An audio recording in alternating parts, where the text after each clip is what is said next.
Hi, Zachary. How are you? Hey, Jambalaya.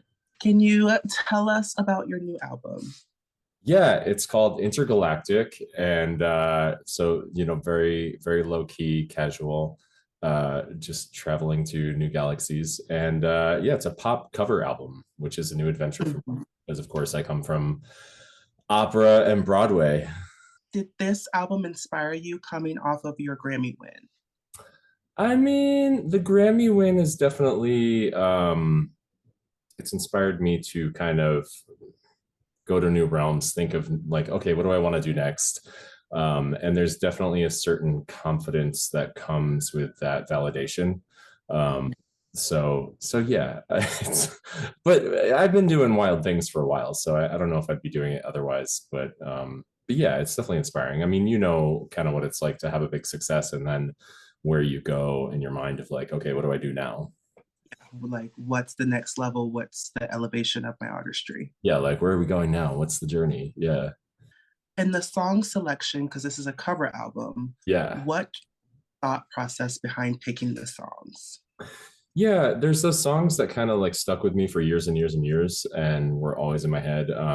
I often wake up with a song in my head, and sometimes it's like something I wrote in my dreams, and sometimes it's, you know, the same Beyonce song that's been in my head for 10 years. Um, so I kind of just made a list of songs I might want to do someday.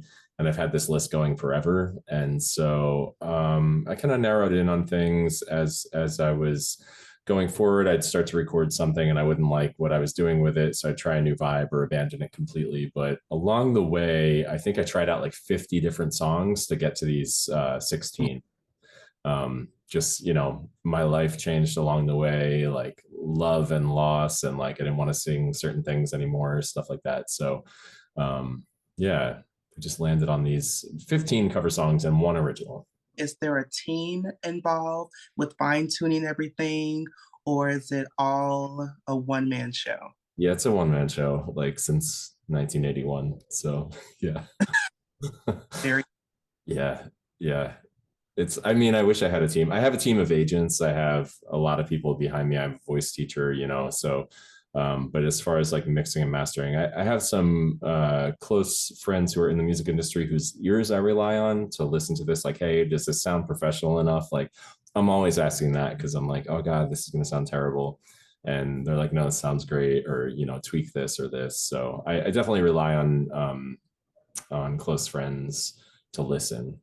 So, what was your approach on tackling, like we've heard Crazy in Love a million times? What was your approach on tackling, I'm going to cover this and this is going to be, my take on it?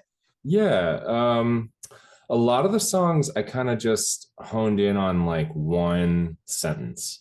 Like Crazy in Love, I just kind of did the chorus over and over again. And I did it in three-part harmony with myself with like a weird jazz rhythm section underneath it and some vibraphones. So a lot of time what I was trying to capture was like the feeling that I feel in my heart when I listen to this song and how it relates to me personally.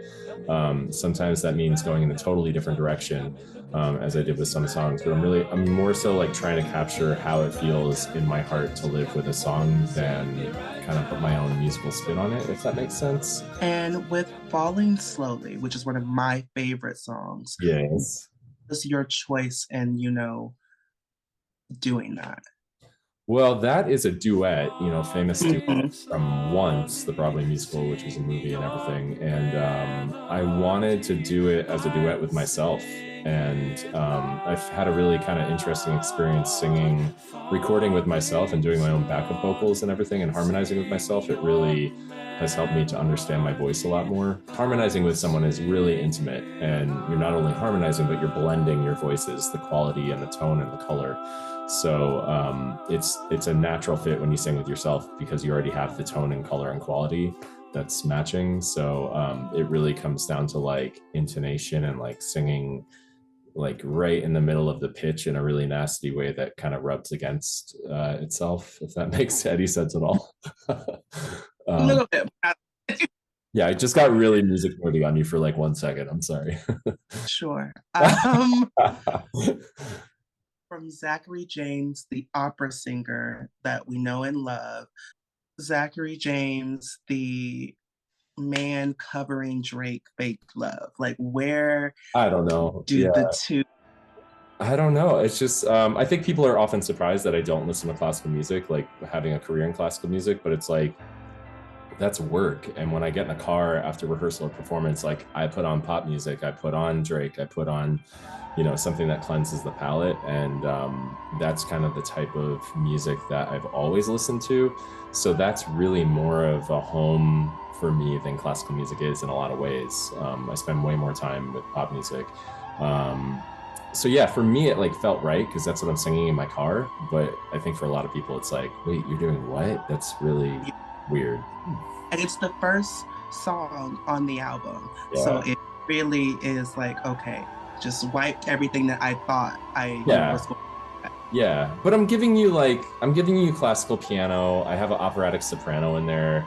And it's like I made that track like 7 minutes, and there's a huge climax that builds with orchestra. There's horns, there's piano, there's operatic singing. So I kind of like hit it over the head really hard from different angles. Starving. Yes. Uh, yeah, your with having what was your thought process with having like the erupting the animals, like when I was Yeah. listening to Uh-huh. where did Yeah. it make I've always loved that song, "Starving." It's so sweet and lovely, but like at the bottom of it, it's like you are talking about devouring someone, and so I kind of wanted to go there and be a little camp with it and a little tongue in cheek and just be like, let's make this about a love that is more like lust, because I think a lot of people fall in lust before they fall in love, and that can be confusing. So I kind of wanted to make it about lust, if that kind of. for sure. So yeah, so there's like growling lions and zoo animals, and it's a lot. Yeah. Okay. When Love Takes Over by Kelly Rowland Yeah, is by far one of my favorite club songs. I've never performed it, it's on my to-do list. But whenever I'm about to leave and they play it, I turn back around. Whenever I'm like, oh, the songs suck, and they play it, it just picks me up. But never in a million years did I ever listen to the lyrics. yeah. And you completely removed what we know of this song, and it just like brought me into the lyrics. And what was your process for that one?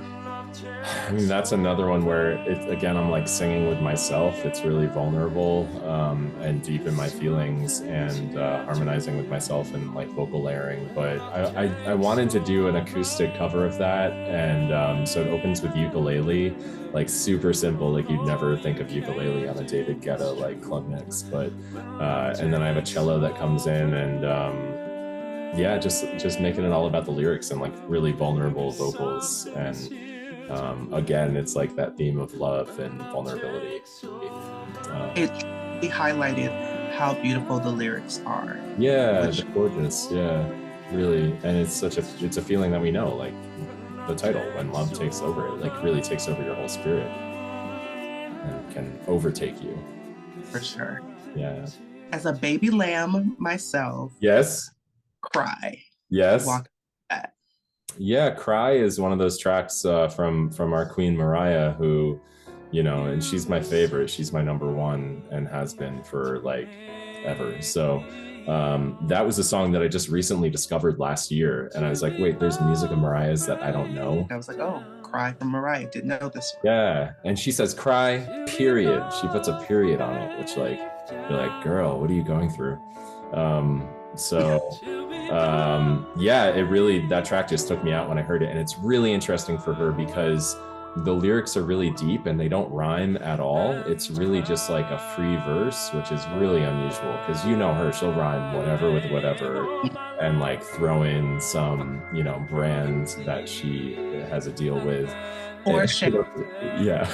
So yeah, it was a challenge for that song, but I knew I wanted to do it. And vocally, it was a really interesting challenge because I've never sung in that style, and it was very, very vulnerable. And that's one of the only tracks on the album where I just have lead vocals the entire thing with no backup. So it's like very exposed and open heart.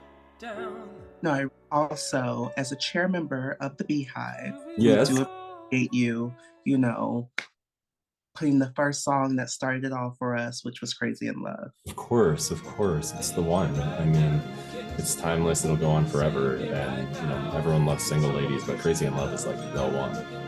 Mhm. I And then when you really listen to the lyrics, I think that's what people forget because it's an up-tempo song, but it's really that just blindness of love and Yeah, yeah. fully invested in a person, I think, which is special when she wrote it. Totally, absolutely. Yeah. And that's kind of why I went with those few lyrics and just like repeat them the whole time because it's that tailspin of love that you can lose yourself in. Tell us about your last track, your original song. Here I come. Yeah, it's I am all about positivity and being a light and hopeful and spreading joy. So a lot of times when I make original tracks, I go in that direction. Like my first original track ever was called Seize the Day. And it was just like, God, seize the day, like it was all about that. And sometimes I lash out in tracks. Like my most recent single is called Fuck Boys, and that's about like my four last relationships, and it's really nasty, but it was also really cathartic and a lot of people related to it. But Here I Come is like me at my heart. It's like towards the end, I'm like, open the book, take the stage, be the change, open your heart, open your eyes. And it's really like about just grounding yourself in this present moment and connecting with people. It's really important to me. And the music has really got an upbeat vibe, and there's a lot of horns on there. And there's this great rapper, King Marino, who collaborated on it. So yeah, it's just an upbeat track, and it's like kind of full circle. Like the album goes through a journey. It's like heartbreak and losing yourself, and love and losing love, and then like at the end of it, it's kind of like I'm on my own and I'm okay. Yeah, New Day. Yeah, What yeah. do you what are you expecting from your existing fans, and maybe new listeners to take from this project? I hope they get a smile, a laugh, and that's it really. I don't have big expectations as far as, what it's going to do, but it's my art. It's important to me. It's vulnerable, and I'm releasing it on my birthday, which is like kind of a statement of like, you know, rebirth in a sense, like next chapter. What are we going to do? So, yeah, I always just want to spread joy and entertain people. Really, at the bottom of it, it's like entertainment. Thank you so much. June, thank you. What a pleasure. Thank you for talking with me. Thank you for sharing your art with me and the world. Thank you for sharing your art with the world. It's beautiful, and I can't wait to see what's to come for you.